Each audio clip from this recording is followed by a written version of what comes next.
So I started a project, and actually the genesis for this work is Bob Purcell, who pioneered this sort of work on post-contact and revolt period archaeology, beginning probably in the 90s, and that was his main thing, and he's been a very important part of both of our scholarship. And I have two students who are doing work in this area. You might hear one of them in a couple of weeks, Lindsay Montgomery. But it's something that people are interested in. And if you look at what's going on in the plaza today or tomorrow, it's very important to recognize that the past is always with us. And it's a part of who we are, and we carry it with us. As a matter of fact, it only exists right here, right now. What I thought I'd do is talk about why the revolt is important, how it's a counter-narrative to the one that we were taught in school that leads us to believe that the 5.5 or 5 million Native Americans here have no reason to be here.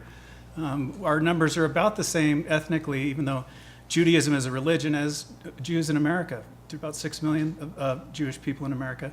There are about 5 to 5.5 million Native Americans, but most people don't know that because we have very different political visibilities. We're almost invisible.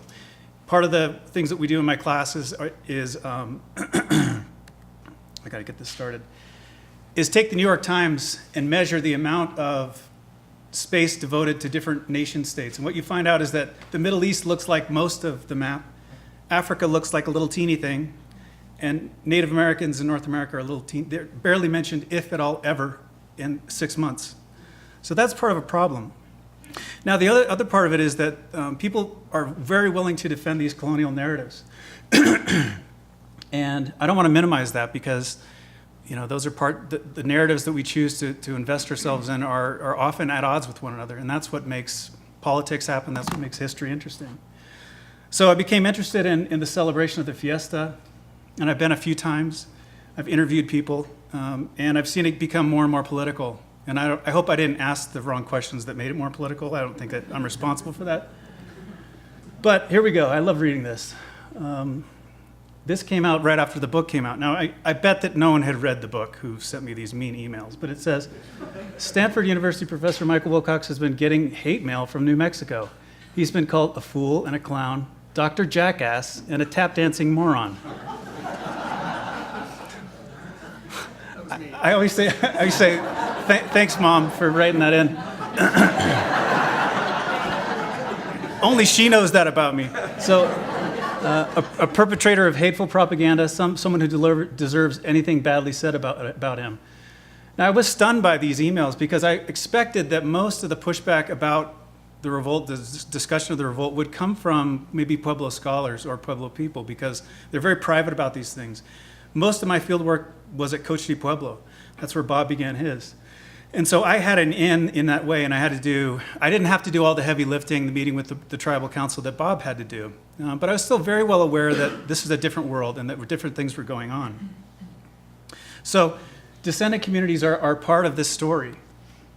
And then a little bit later, someone sent me this one, Romantic Myths of Advanced Slanders and Lies. And you can read the whole, I'm not going to read it to you, but it basically says that everything that I've written is a complete lie, but it doesn't mention me.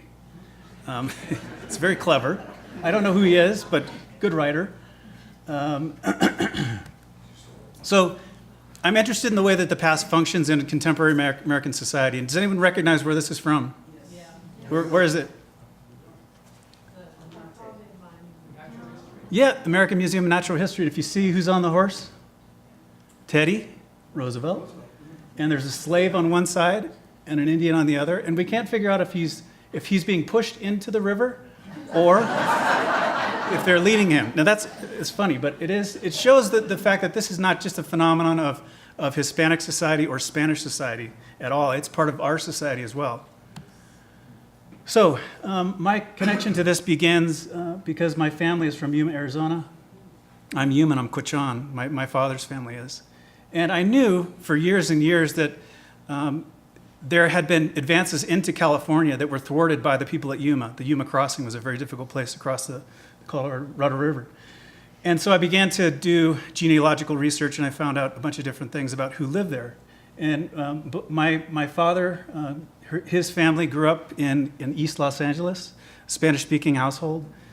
And the idea that I'm anti-Hispanic was really offensive to me because that's what most of these letters say. And I just wanted to say, come on, my kids go to Spanish immersion school. I had a picture of my daughter being pushed into the school with crying and everything, just to show you how committed I am as a dad. I don't care about her happiness, just me. Okay, so the humans kept the Spanish out of California for about 200 years. And I knew that story was out there, but I didn't have any way to put it together, and that's what brought me into graduate school, was trying to make these connections. I also knew that my grandfather on the right, he's a great patriot. He was in the war. That was very important to him. And he just wanted to be an American. He just wanted to be like everybody else. He just wanted to be treated the same. And he had a much harder time and a much more different experience of race than I do. And here my uncle, my dad. So these things resonate with me. That story that we tell each other when we meet is very important to our family. So this is real to me as well. But I'd like to talk about some of the things that I ran into in trying to make connections between my past, the Pueblo past, and the present, right? And there's a rupture somehow. And I found out that they came into 3 or 4 different categories. Reasons that people use to explain the disappearance of Native Americans politically, socially, culturally, from whatever colonial society they live in. The first is disease-based population crashes. The second are military conquests or kinetic warfare. The third is missionization, and the fourth is acculturation. So each one of those things acts to create this blank spot, a kind of a no man's land, a no person's land, a place where people claim not to know what happened. And so we don't know there's really no explanation for what Native people are doing here 500 years after contact. It's hard to find that narrative. So Indigenous archaeology is something that Matt and I have worked on in different ways. And it actively seeks to connect the connections between contemporary people in the past. Rejects these terminal narratives, that's what I was calling those things.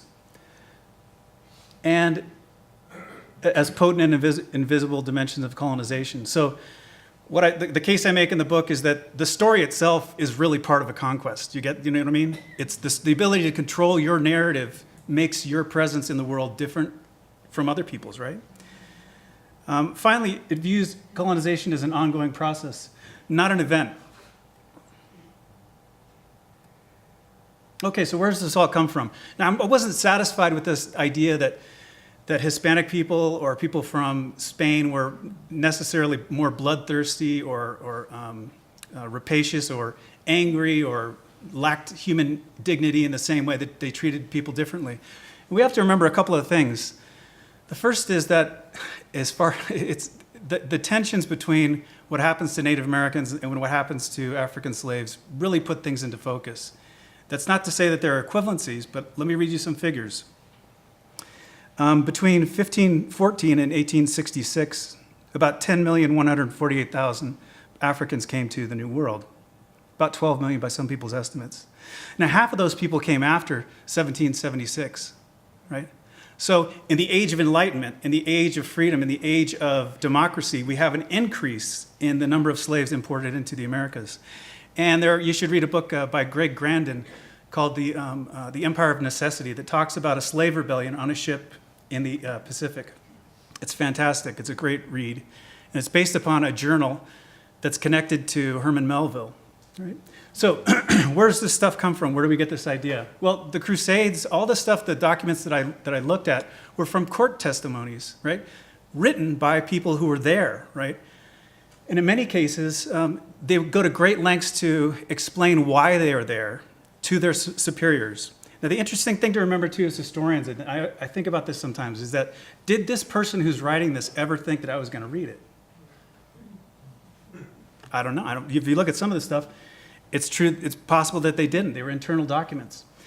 Now, the other thing working against the Spanish is that they had a moral obligation that figured into every one of their negotiations for conquests of different areas, and that most of the colonization that took place on the East Coast was locked within the internal communiques of the first limited liability corporations in London. So corporations don't have bills of rights. They're not responsible for any kind of moral obligation to anybody.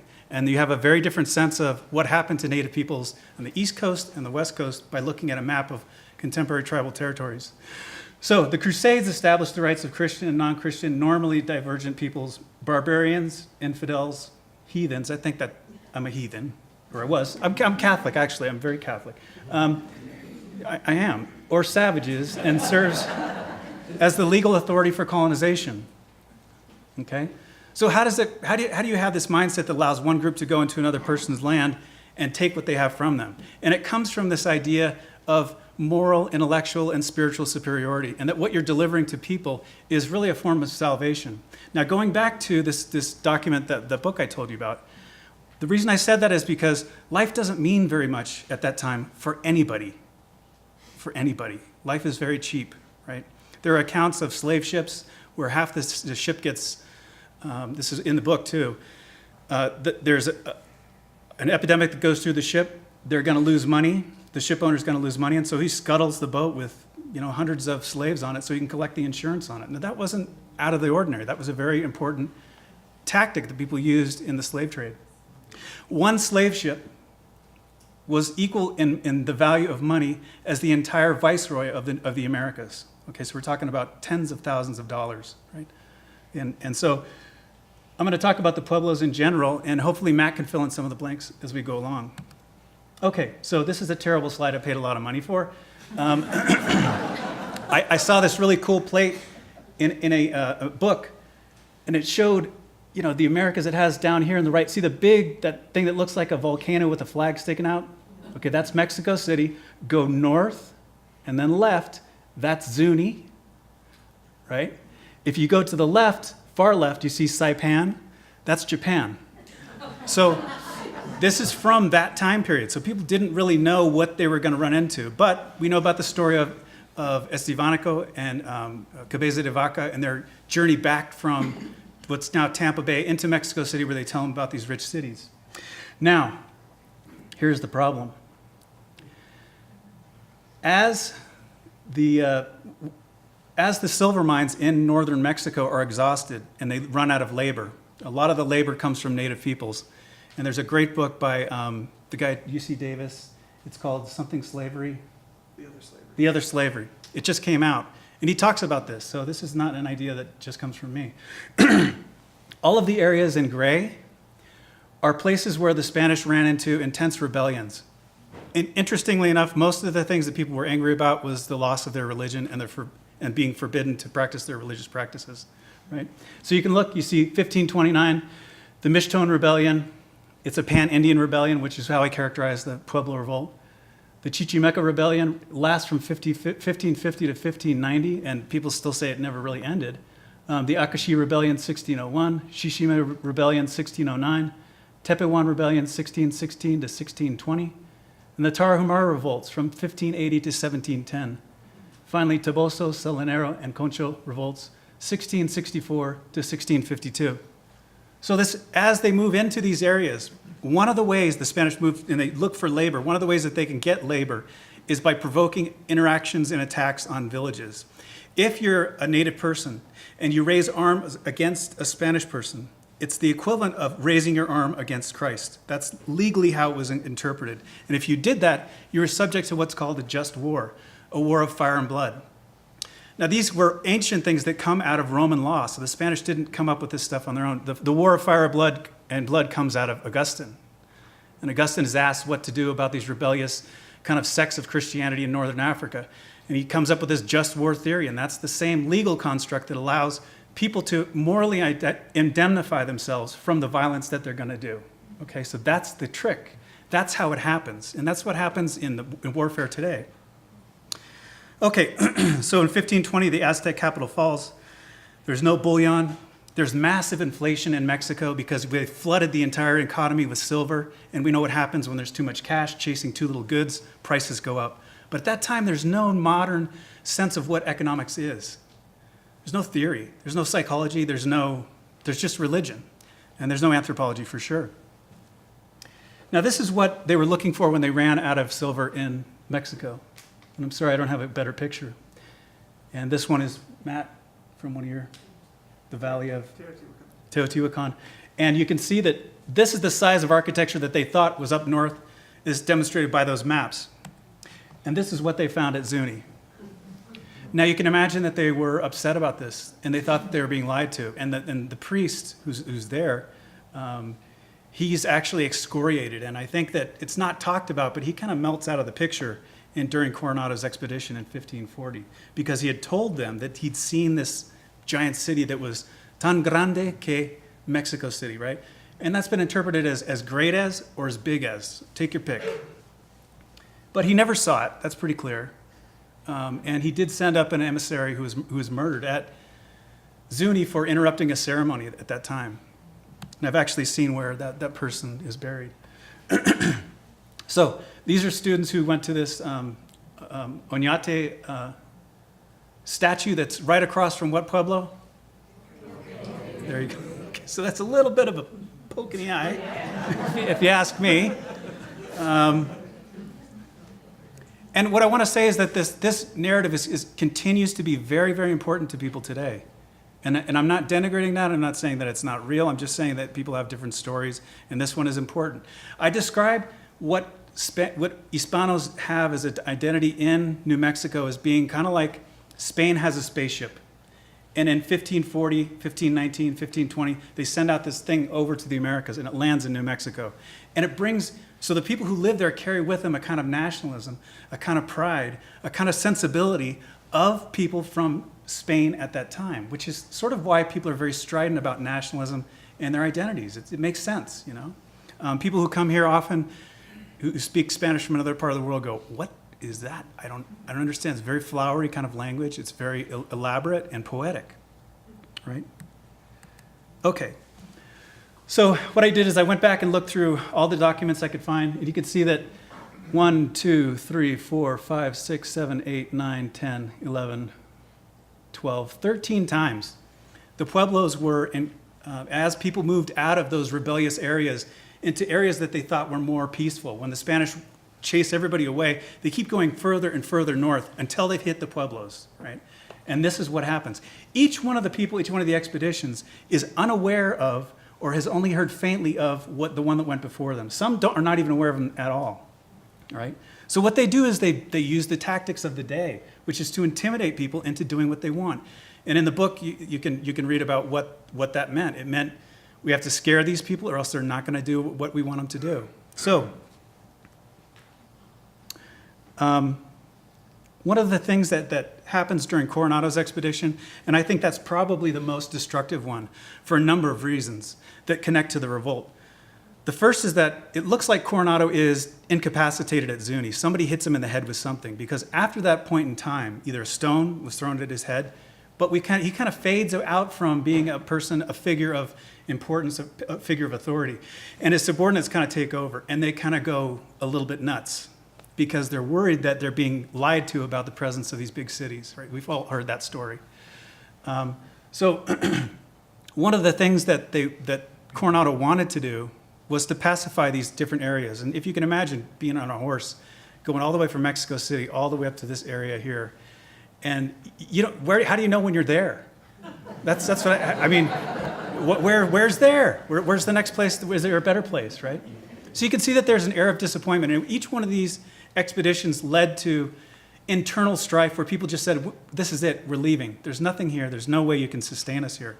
Now, when Coronado came through, he entered into what's now the southern Tiwa villages, and he found large stores of corn in the rooms and nobody around, just old people who couldn't run. And so he issues, he tries to chase them down.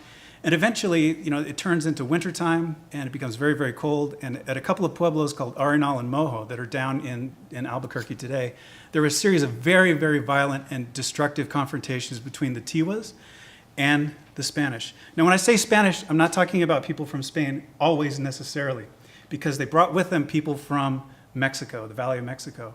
And at Mojo, or let's say Matt Smader, he's shown us bladelets that are hafted into clubs that are used by Aztecs. So we know that they're there. And we know that even though there's only 200 soldiers, there's probably about 1,000 other auxiliaries, right, that you got to think about too.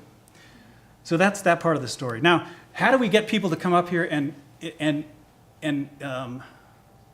settle this area? And one of the things that the Spanish do is make these wildly inflated estimates of populations. Why would you want to do that? That's a real question. What would it do? Pump up your story. Huh?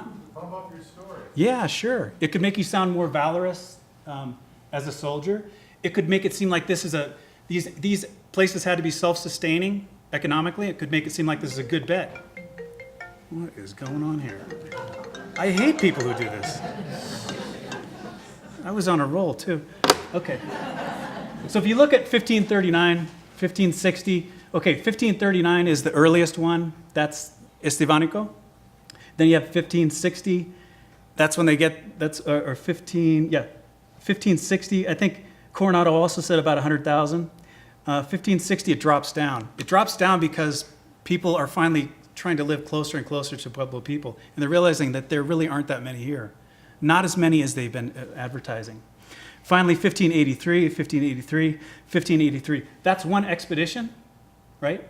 And you can see that one of them is 250,000 Pueblo people here. So there's a huge variation, almost to make the things unrecognizable. So I went back, I have an accountant, an attorney, and he said, I went doing my taxes, and he says, look, no round numbers, because that arouses suspicion. And if you look at all these things, the first non-round numbers happen right around the time that the revolt and the rebellion start, right around the time of 1601. You can see that there's a lot of variation, but what is it below? 50,000. So I looked back at every one of the instances where people were counted. I figured out how did they count them? Were they souls? Were they Christians? Were they baptized Indians? Or were they just people? Were they houses? And I came up with this idea that most of these figures don't mean very much to us today. Only when they start to do a census do things really, really change. Now, another thing that you should look at, and Matt will talk about this a little bit later, is that during this 1600 to 1680 period, there are numbers of rebellions that happen. Numbers of rebellions where people are captured and brought back to Santa Fe. So 1680s is only the most successful of those ones that happen. And where Matt works, in the Jemez Mountains, that was one of the strongholds for people to hide. If you look at the topography of that area, it's easy for people to get away, and those mountains became a refuge. And that's where most of the revolt period sites that we've documented were found. Another thing that we should pay attention to is if there's great resistance to what eventually turns out to be the Pueblo Revolt, 1680, you can look at, let's see, where's I'll put on my seeing glasses.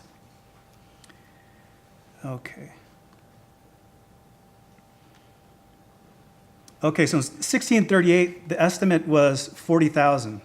The problem with the person who made that estimate is that they were never in New Mexico. They were in the College of San Francisco down in Mexico. And he was asking for the crown not to terminate the colony, right? So that's one. And he comes up with 40,000.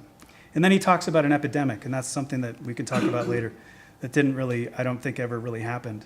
Then it goes down to 24,000, 17,000 in 1678. So from you can go from 24,000 down to 17 to 8,790. So what might that mean? First of all, it's not a round number. Those are baptisms. What are the likelihood that you're going to have full participation in Catholic rituals right after a rebellion when you've been fighting against them? And that's another thing we got to think about. Not everybody got baptized. You had to have somebody come through, confirm you, marry you. Not everybody got married that way. So it's a privilege to be in that realm. So does this make sense to people? Okay. Now another thing that people do when they talk about acculturation is that we assume that once two groups come together, that there's an immediate kind of transformation that takes place between both groups. And this is simply not the case, especially with Pueblo people, if you've been involved with Pueblo people. That privacy, secrecy, family, kin, clan, and respect for each other as a community outweigh the individual's rights to do whatever they want to do. Now that can be looked at from an American point of view as a good thing or a bad thing, but that's the ethos that people had. So how might they have made themselves invisible to the Spanish? How did the Spanish not know that this is going to happen? First, if you look at on the left, rituals are concealed. We have documents that say people go into kivas, they go out into the forest, they create kivas that no one can ever see, and they do rituals there. Segregated churches, they didn't worship together. Two different groups. Colonists and native peoples did not worship together in general.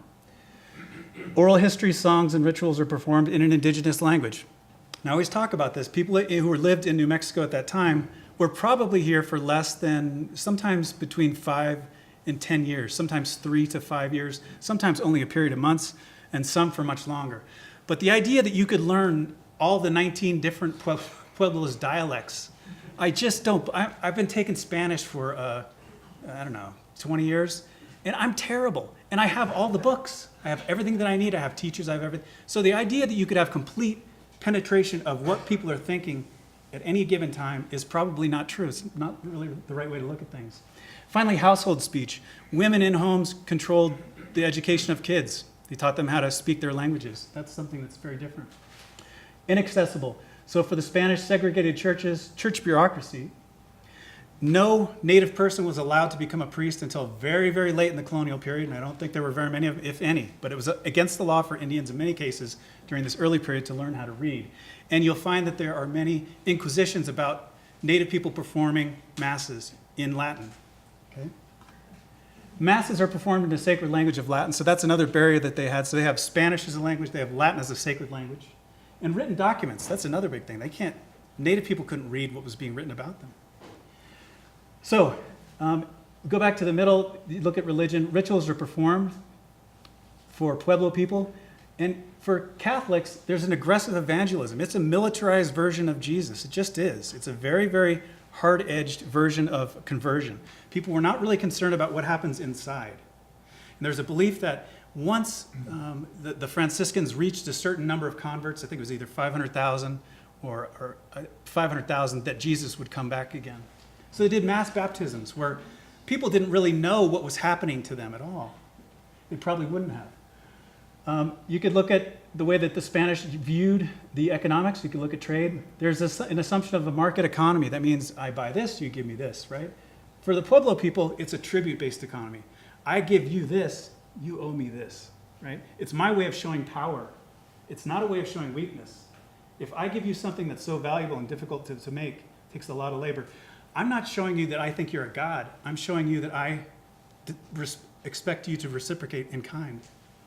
So there's all these mixed messages that are going on. And finally, linguistically, concealment of meaning and selective revelation. So both sides are doing this. But there is one exception, and that is that children are brought into the missions and they learn both languages. They learn Spanish, they probably pick up some Latin, and they know their own languages. And these people are called coyotes, and they become the intermediaries between the people in the Pueblo and the priests. So imagine the power that you would have as someone who would have the power to explain Jesus or Christianity to a group of people where the person who's telling you what to do probably can't understand what you're saying. So you get to make up your... you could say what you need to make yourself understood. You know, think of it as a scaffolding. Well, this kind of looks like this. Montezuma sounds a little bit like Jesus in his rejection of warfare, right? I'm going to wrap this up in just a second. So, I think I'll probably talk about this slide and then I'll skip to the very end, so just please be patient with me. The mythology of conquest is that the indigenous peoples believed that Europeans were gods, and we know that this wasn't true. If you've ever seen an elk, you ever butchered an elk? It's about as big as a horse. It's got the same internal structure, has different headgear. But the idea that native people wouldn't be able to understand something that's that big is kind of silly, right? There are people who know exactly how to use every part of the animal. So that's probably not what happened. There's also an account of a native person following around some of Cortez's men to find out if they defecate. And if they defecate, they're human. And they find out that they do. So the other thing is that they lack the capacity to deal with different kinds of people, that native people lack a sense of foreignness, and that's certainly not true, especially if you consider native peoples as diverse as they are, even within this area called Pueblo. It almost doesn't make any sense. It's that diverse in itself. Okay. Military conquest, it's the belief that if I blow things up and engage in kinetic warfare, I immediately transform those people into some version of myself, right? That I can change people's consciousness, their cultural backgrounds, by blowing things up. And this is or hurting people. And this is with us today. We operate on these principles still today. We believe that this is the way you affect political, cultural, social change. So it's not something that we live without. Okay, I'm going to finish up here. This is one of my favorite churches up where Matt works. And did you talk about this at all? No, I don't.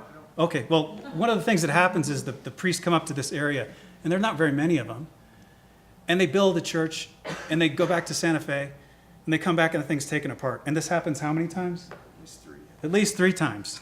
So you got to think about that. That's pretty angry. When you get something that big and you're taking it apart, as soon as they see you later, all right, get going. Okay, and this is old Coccidia. This is the Pueblo that I worked at. It's one of the places where the revolt was believed to have been developed. And we used archaeological techniques to find out what degree of social control was in existence at that time. And was it a pan-Indian event? Is that what it was? So what we did is we mapped the big Pueblo, LA 295, and then found this other one. Actually, I found it. It's a little bit, maybe 200 meters away from that one. But it's a little bit higher, has all the same pottery, but no ritual architecture. Nothing there like that. It doesn't look like that, right? One of the things that happens in these pan-Indian revolts or rebellions is that it calls to mind different versions of what the good life is. And if you look, Matt's work talks about this, that the revolt splinters up because it's not a kind of society that adheres to a single kind of king. And so it calls to mind different ways of being a good person. And I think that what this represents is people who are not easily accommodated in the main Pueblo. Right? Now, how do we know that there's control over that? The bottom coursings of that Pueblo were all laid out beforehand, which means what? Somebody's in charge. Yeah, somebody's in charge. Okay, so it also shows social segregation. If you're over at LA 84, you can't really hear what's going on at 295. There's a barrier. You could yell, you couldn't hear anybody. So that's the archaeological part of what I was doing.